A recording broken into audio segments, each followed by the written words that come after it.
6기살 동갑 부부가 결혼 기념일을 맞이하여서 하나님께 자신의 소원을 이야기했다라고 합니다. 먼저 부인이 이렇게 하나님께 기도를 드렸다라고 합니다. 하나님, 결혼하고 나서 나는 여행 한 번 못 해봤는데 이번에는 꼭 가능하지만 여행할 수 있는 그러한 여건을 허락하여 주시라고 기도했다라고 합니다. 그러자 하나님이 그 기도를 들어주셨다라고 합니다. 갑자기 아들이 찾아와서는 어머니 그동안 어머니 고생도 많이 하셨는데 결혼기념일 30주년을 맞아서 제가 그동안 저축한 연금을 떼어서 어머니께 효도를 하려고 합니다. 이 돈으로 비행기 표도 사고 그리고 또 호텔 숙박비도 마련해서 아버지와 함께 멋진 데 여행을 다녀오십시오. 이렇게 했다라고 합니다. 하나님이 자기 부인의 기도를 들어주는 것을 보고는 그 남편이 보고는 너무나 놀래가지고 아니 하나님이 내가 기도를 하는 게 다 들어주시는구나 그렇게 생각하는 이렇게 또 남편은 기도했다라고 합니다. 하나님, 저는 30년 동안 좀 재미없는 할망구 만나가지고 너무나도 재미없게 살았는데 이제 내가 죽기 전에 소원이 있는데 나보다 어린 30살 여자랑 같이 한번 여행을 떠나게 해주시오 이렇게 기도를 했다라고 합니다. 근데 놀랍게도 하나님이 그 기도도 들어주셨다라고 합니다. 어찌 된 일일까요? 아침에 다음날 일어나 보니까 그 남편이 나이가 90살이 되어버려가지고 30살 어린 부인과 여행을 갔다라고 합니다. 하나님이 아무튼간에 우리의 기도를 다 들어주시기 때문에 어떠한 방법이든 간에 우리가 기도하면 하나님이 이렇게 우리의 소원을 들으신다라는 재미있는 그런 우스갯소리라고 볼 수가 있습니다. 하나님은 우리 마음에 소원을 두고 자신의 뜻을 이루어 나가신다라고 말씀하십니다. 빌립보서 2장 13절 말씀을 보시면은 너희 안에서 행하시는 이는 하나님이시니 자기의 기쁘신 뜻을 이루기 위하여 너희에게 소원을 두고 행하게 하시나니. 우리 마음에 소원이 생긴 이유는 그 소원을 통하여서 하나님의 뜻을 이루어 나가기 위해서다라는 것입니다. 그래서 우리는 이 소원을 다른 말로 우리 기독교에서는 이렇게 부르지요. 기도 제목이다. 아예 기도 제목이 있습니다. 이렇게 말하기도 합니다. 누구나가 다 마음에 소원이 있고 기도 제목이 있지만 우리의 기도 제목은 좀 더 고상하고 하나님의 뜻에 맞는 기도 제목을 가지고 있어야 할 것입니다. 예컨대 이런 기도 제목이 좋을 것 같습니다. 세계 선교에 내가 일조하게 해달라고 하는 기도 제목이라든지 교회 부흥을 위하여서 귀한 역할을 감당하시게 해달라든지 아니면 불신자 전도 100명을 내가 전도할 수 있게 해달라고 기도 제목을 듣는다든지 내 몸과 마음이 주님을 위한 귀한 도구 되게 해달라고 기도한다든지 아니면 남을 위하여 불쌍하고 그리고 힘든 사람들을 위해서 내가 봉사와 섬김과 헌신의 일을 감당하게 해달라고 기도를 한다, 기도 제목을 품는다든지 우리는 먼저 하나님의 나라와 그 일을 위한 그러한 기도 제목을 우리 마음에 늘 품고 있어야 할 것입니다. 아멘. 오늘 본문에서 우리는 사도 바울 선생님의 기도 제목을 발견하게 됩니다.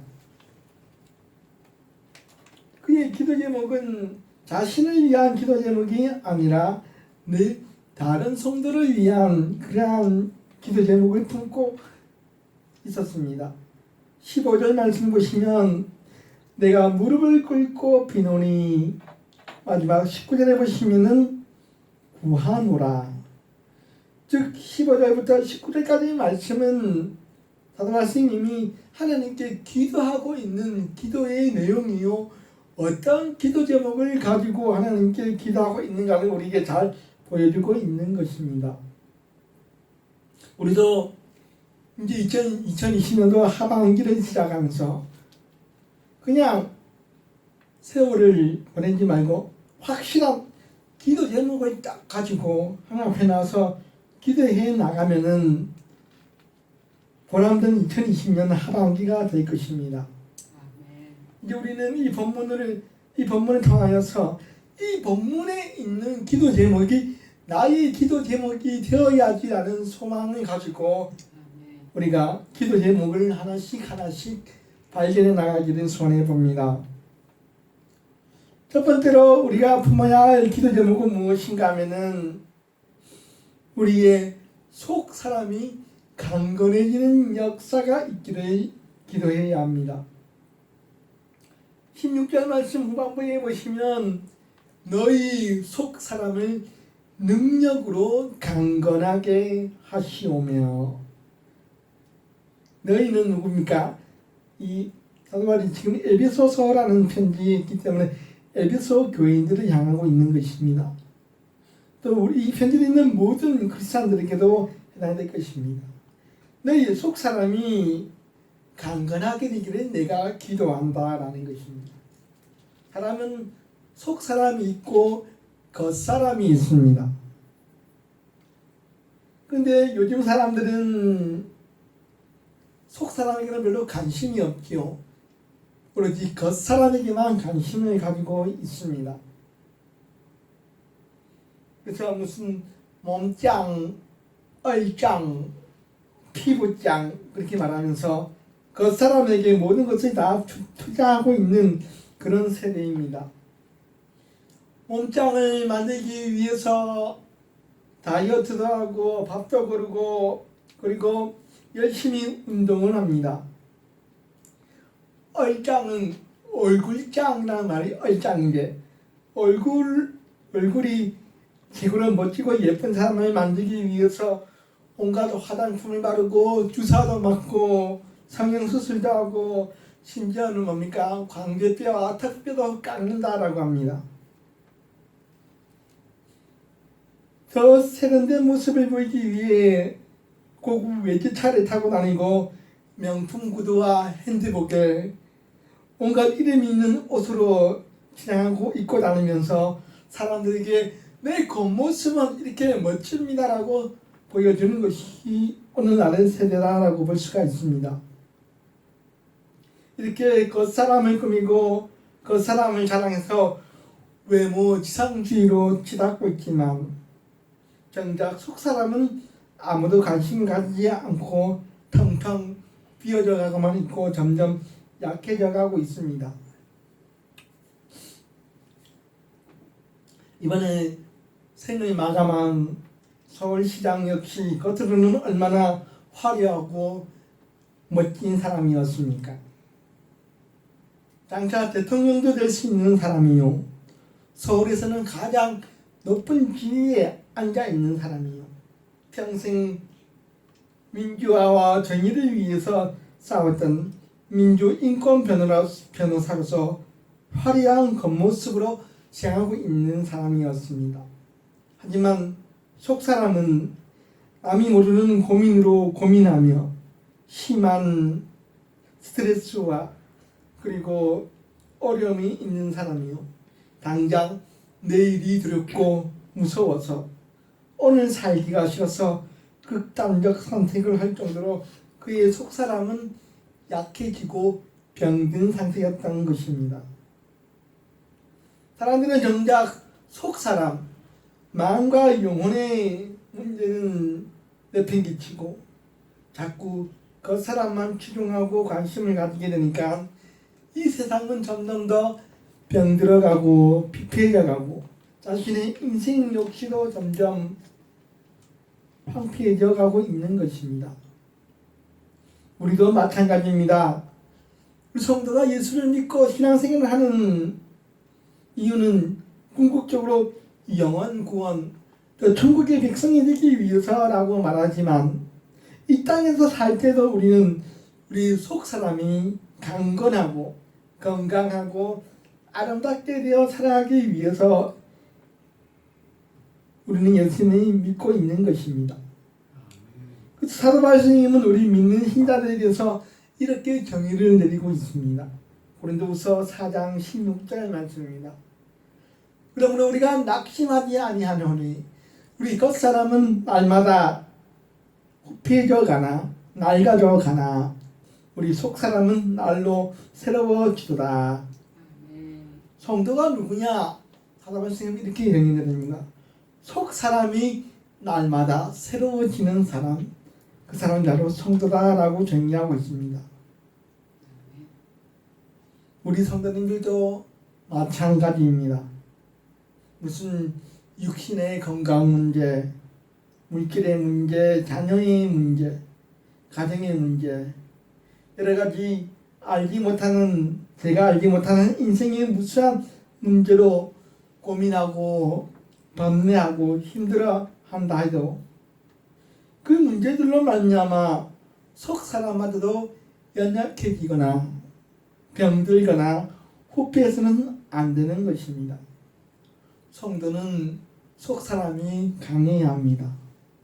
겉으로는 무수한 인생의 문제들이 나를 괴롭히고 있는 것처럼 보이고 삶의 어려움이 내 겉사람은 날마다 힘들게 하지만 내 속사람은 강하고 튼튼해져서 그리하여서 능히 일어선다면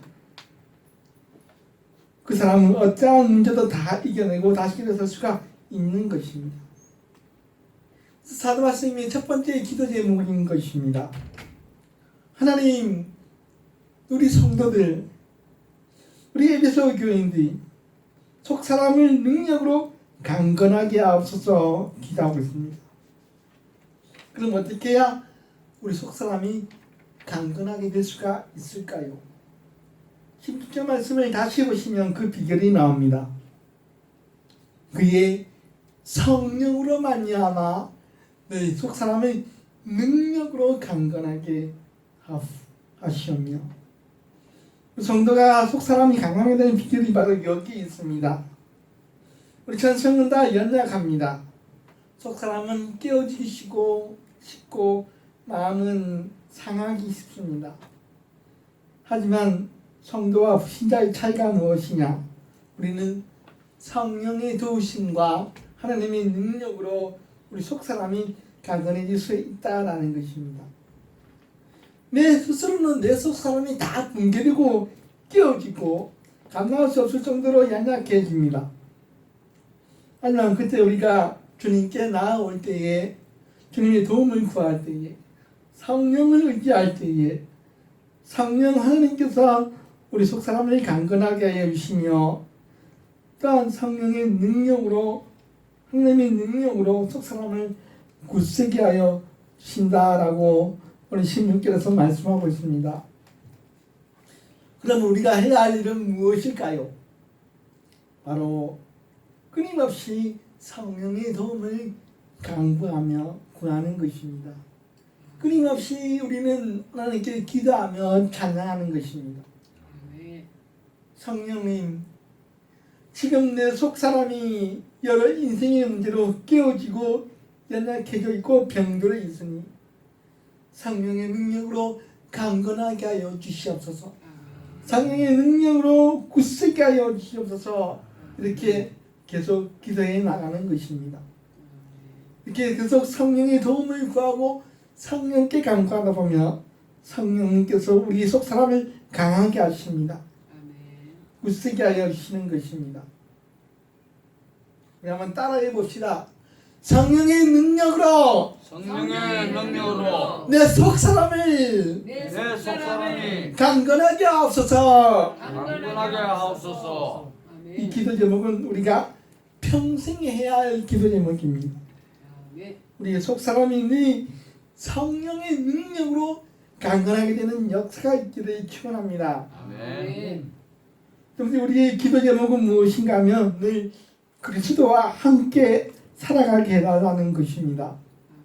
17절에 보시면 사도 바울 두 번째 기도 제목이 나오는데 그리스도께서 너희 마음에 계시게 하시옵고 우리 마음에 그리스도가 계시게 해달라는 기도 제목은 바꿔 말한다며 늘 그리스도이신 이 주님과 함께 살아가는 삶이 되게 해주시옵소서라는 기도 제목입니다. 기도입니다.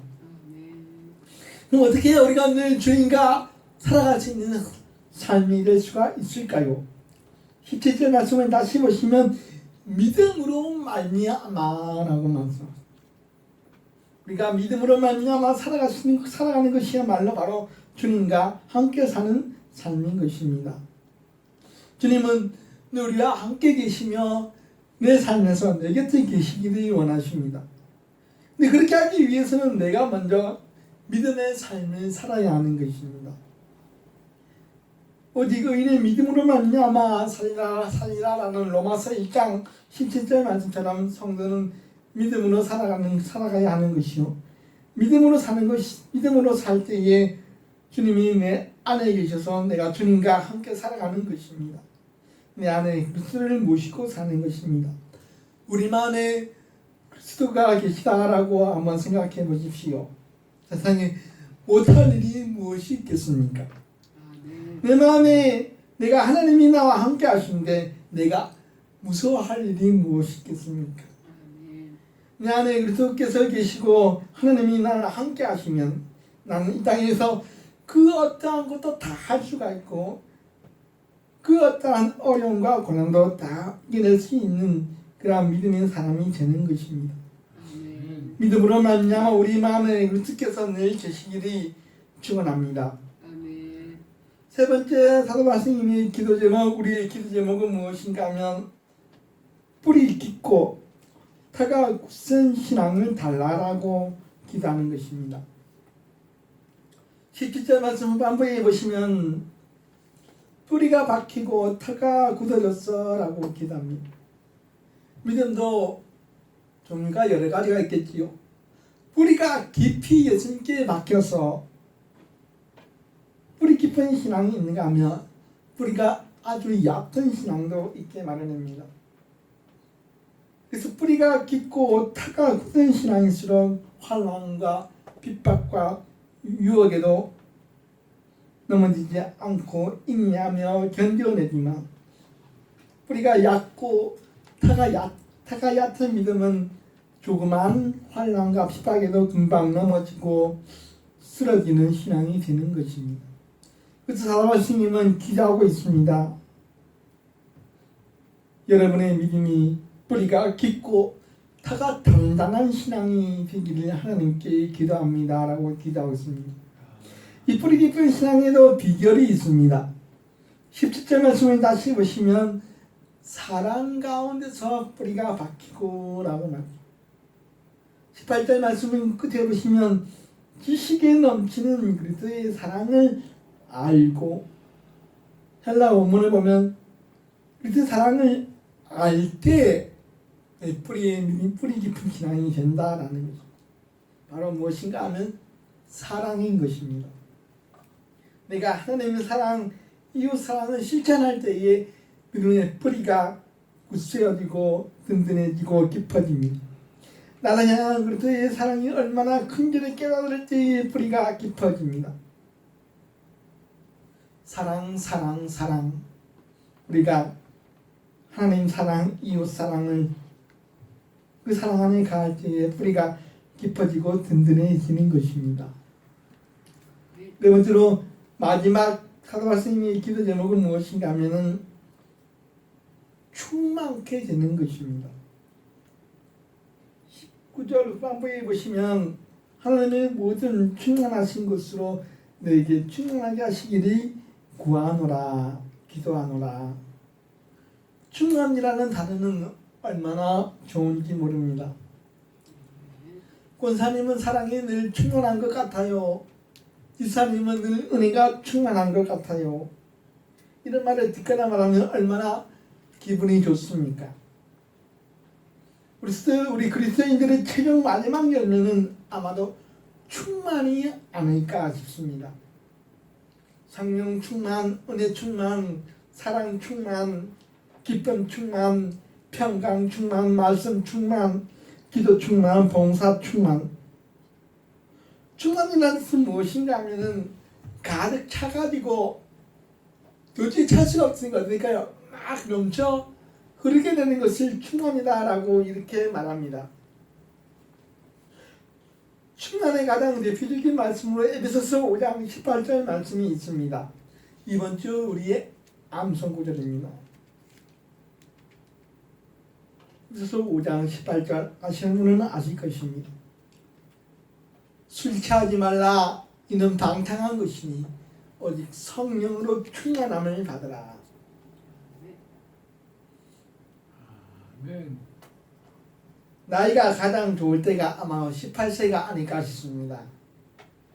아직 어른은 아니지만 이제 더 이상 아이도 아니요 청소년도 아니고 이제 청춘을 시작할 나이, 그 나이가 18세입니다. 그래서 낭낭 18세라는 말이지.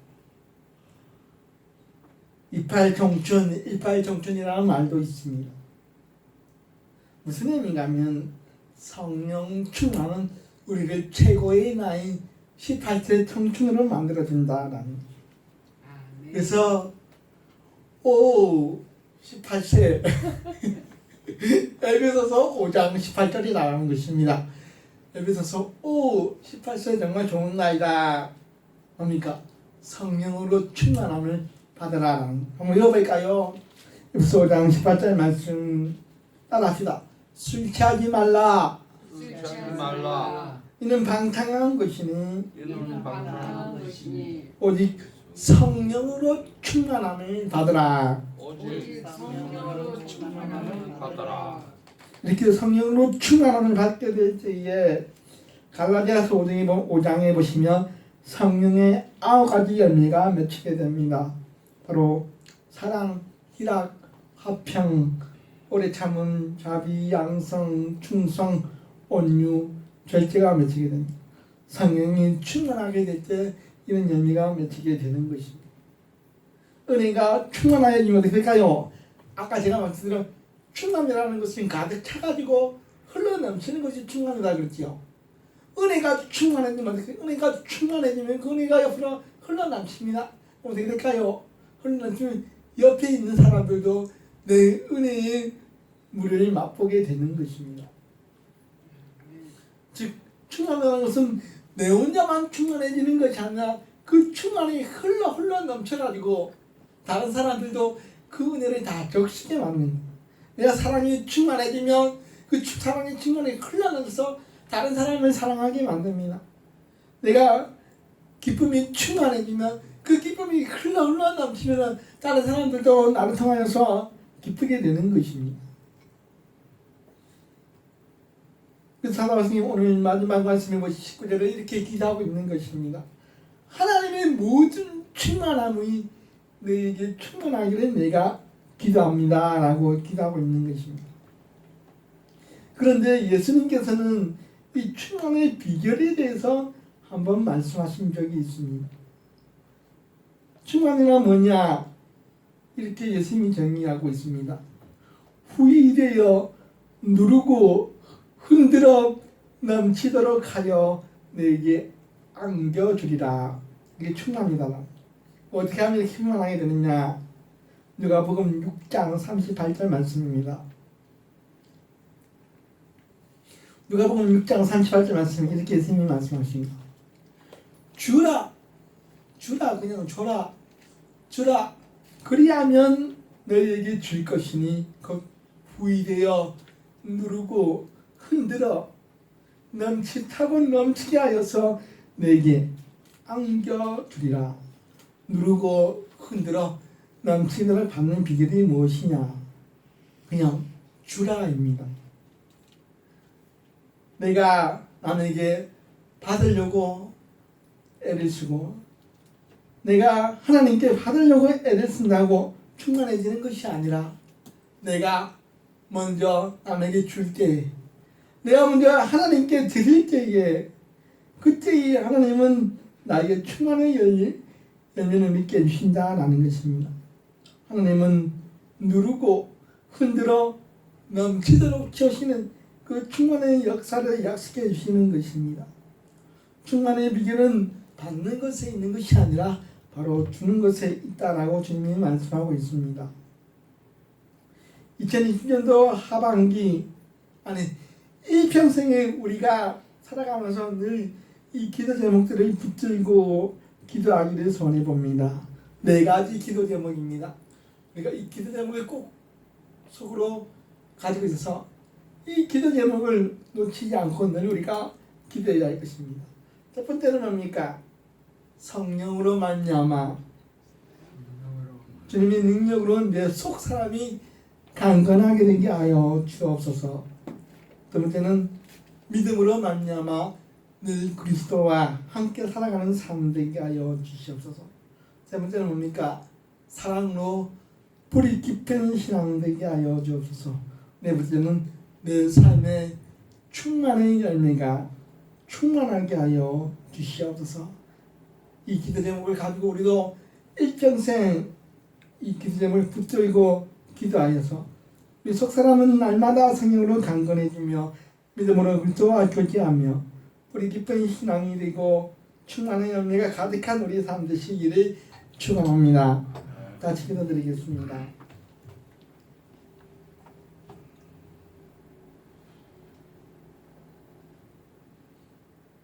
내가 하늘과 땅에 있는 각 속에 아버지 앞에 무릎을 꿇고 비노니 내 속 사람의 성령으로 말미암아 능력으로 강건하게 하시오며 하나님 스님은 하나님 앞에 무릎 꿇고 기도하면서 에베소 교인들을 위하여서 4가지 기도 제목으로 기도하고 있음을 우리가 보게 됩니다. 우리도 하나님 스님이 사람 앞에 하나님 앞에 무릎 꿇고 기도하게 해주사 이 귀한 믿음의 열매들이 우리 속에서 능히 맺혀지는 역사 있게 하여 주옵소서. 우리의 겉사람은 비록 나날이 폐하여지고 나날이 나이가 지고 나날이 늙어가고 쇠약해지만 우리의 속사람은 성령으로 말미암아 성령의 능력으로 늘 강건해지는 역사 있게 하여 주시옵소서.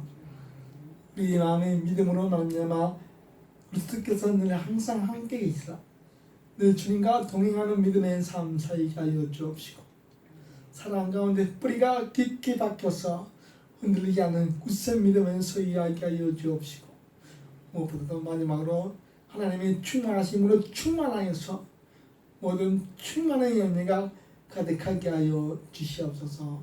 그리하여 우리가 늘 성령의 충만함을 받게 하여 주사 성령의 열매가 주렁주렁 맺히는 대한민국의 삶 살게 하여 주시옵소서. 오늘 것을 감사드리면서 우리 주님 예수님의 이름으로 감사하며 기도드리옵나이다. 아멘.